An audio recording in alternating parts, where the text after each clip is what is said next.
ശനിയാഴ്ച രാത്രി നിങ്ങൾ തത്തക്കുടി ലൈനിലുള്ള കുമുദത്തിന്റെ വീട്ടിൽ പോയിരുന്നു അല്ലേ? ഇല്ല, എങ്ങും പോയിട്ടില്ല സാർ. രണ്ടുപേരും കൂടി ബൈക്കിൽ കയറി ചെത്തി അങ്ങോട്ടും ഇങ്ങോട്ടും പോയത് കണ്ടവരുണ്ടല്ലോ. ഞങ്ങൾ എങ്ങും പോയിട്ടില്ല സാർ. കള്ളം പറഞ്ഞാലുണ്ടല്ലോ. പോയിരുന്നു സാർ. മിണ്ടല്ല വിഷയം. അയ്യോ, എന്തിനാണ് അവളെ കൊന്നത്? ഞങ്ങൾ ആരെയും കൊന്നിട്ടില്ല സാർ. എന്തിനാ അവളെ കൊന്നു? ഞങ്ങൾ ആരെയും ഒന്നും ചെയ്തിട്ടില്ല. പിന്നെ എന്തിനാ അവിടെ പോയി? ഞാൻ മുമ്പ് അവിടെ പോയിട്ടുണ്ട്, അവരെ കാണാൻ. ഞാൻ പോയിട്ടില്ല സാർ. മിണ്ടോടോ.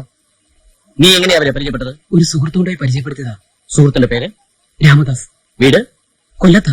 എന്താ അയാളുടെ ജോലി? രാഷ്ട്രീയമാണ്. അച്ഛൻ മുൻമന്ത്രിയാണോ? പറഞ്ഞല്ലോ സാർ. അച്ഛൻ കൊണ്ടോടാണോ പറ്റുവരവ്? കൊല്ലത്തുള്ളയാൾ പതിവായി ഇവരുടെ വീട്ടിൽ വന്നിരുന്നു? ഇല്ല സാർ.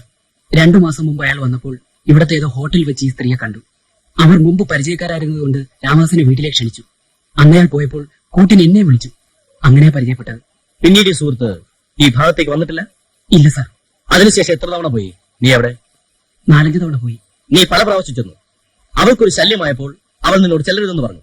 ആ വൈരാഗ്യത്തിന് കൂട്ടുകാരനെ വിളിച്ചോണ്ട് അവളെ തട്ടിയല്ലേ നീ? എന്റെ അച്ഛന് അറിഞ്ഞാൽ തട്ടിയപ്പോ ഓർക്കണമായിരുന്നടാ. സർ, സത്യമാണ് സാർ പറഞ്ഞത്. ഞങ്ങൾ ആരെയും കൊന്നിട്ടില്ല. ഞാനത് വിശ്വസിക്കുന്നില്ല. Sir, please. ശനിയാഴ്ച രാത്രി ഇവനെയും കൂട്ടി എന്തിനോട് പോയെന്ന് പറ. ഞാനിവിടെ പോകുന്നുണ്ടെന്ന് അറിഞ്ഞ മുതൽ ഈ ഗോപനും കൂടി വരണമെന്ന് പറയാറുണ്ടായിരുന്നു. വെറുതെ പറയാണ് സാർ. മിണ്ടായിക്കടാ. കണ്ടിന്യൂ. ആ സ്ത്രീയുടെ സ്വഭാവം അറിയാവുന്നതുകൊണ്ട് ആദ്യമൊക്കെ ഞാൻ സമ്മതിച്ചില്ല. കഴിഞ്ഞ ശനിയാഴ്ച ഈവനിങ്ങിൽ ഞങ്ങൾ ഒരുമിച്ച് കുടിച്ചായിരുന്നു. അപ്പോഴത്തെ ഒരു ധൈര്യത്തിന് ഇവനെ കൂടെ കൊണ്ടുപോയതാ. അവിടെ എന്താണ് സംഭവിച്ചത്? ഒരു 8:45 മണിക്കാണെന്ന് തോന്നുന്നു ഞങ്ങൾ അവിടെ ചെന്നത്.